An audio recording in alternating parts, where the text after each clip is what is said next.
Bonjour à toutes et à tous, bienvenue sur le podcast du Centre d'analyse du Sahara occidental.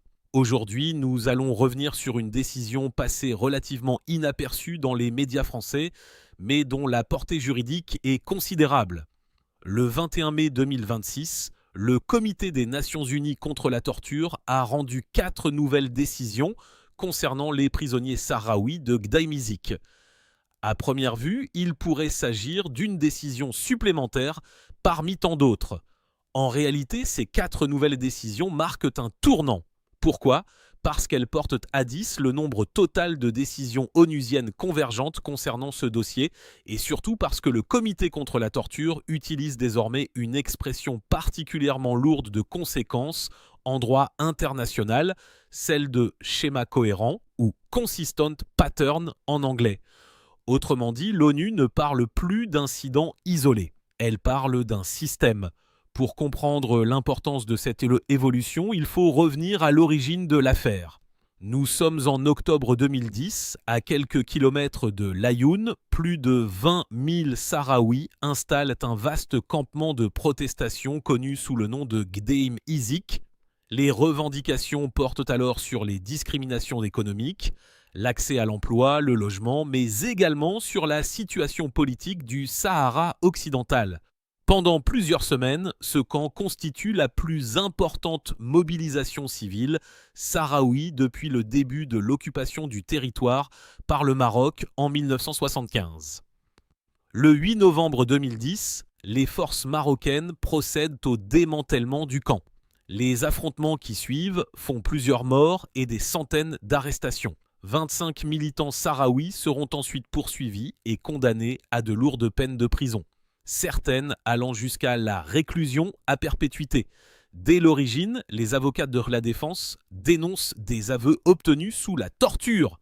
Ils dénoncent également des procès reposant largement sur ces aveux contestés. Pendant des années, Rabat présente pourtant ces condamnations comme parfaitement conformes au droit.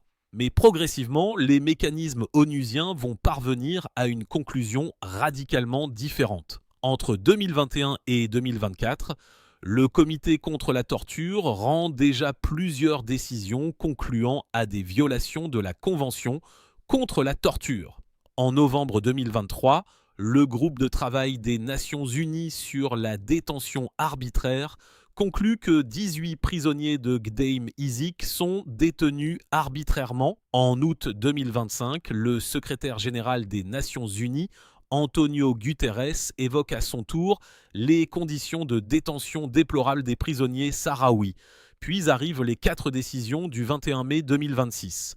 Le Comité contre la torture constate notamment des détentions arbitraires, des périodes d'isolement prolongé, des interrogatoires accompagnés de violences physiques et psychologiques, des privations de sommeil, des menaces visant les familles, l'utilisation d'aveux contestés comme principal élément de preuve et l'absence d'enquête indépendante malgré les plaintes déposées. Mais l'élément le plus important se trouve ailleurs. Le comité considère que ces affaires ne sont pas des cas individuels. Il constate l'existence d'un schéma cohérent déjà identifié dans 6 décisions antérieures. Cette formulation est essentielle. En droit international des droits de l'homme, parler d'un schéma cohérent signifie que l'on dépasse le stade du dysfonctionnement ponctuel. On entre dans la catégorie des violations structurelles. Autrement dit, le problème ne résiderait plus dans le comportement de quelques agents isolés. Le problème serait devenu systémique. C'est précisément ce qui rend cette série de décisions particulièrement embarrassante pour les autorités marocaines. Certains répondront que les décisions du Comité contre la torture ne sont pas juridiquement contraignantes. C'est vrai. Le comité n'est pas une cour internationale comparable à la Cour internationale de justice. Ces décisions ne produisent pas directement les effets d'un jugement. Mais ce constat mérite d'être nuancé. D'abord parce que ces décisions reposent sur la Convention contre la torture. Or, le Maroc a ratifié cette convention en 1993. Ensuite, parce que les constatations du comité constituent aujourd'hui une source majeure d'interprétation du droit international des droits de l'homme. Enfin parce que l'accumulation de 10 décisions convergentes crée progressivement un véritable corpus juridique. Plus les décisions se multiplient, plus il devient difficile de soutenir qu'il ne s'agit que d'allégations non vérifiées.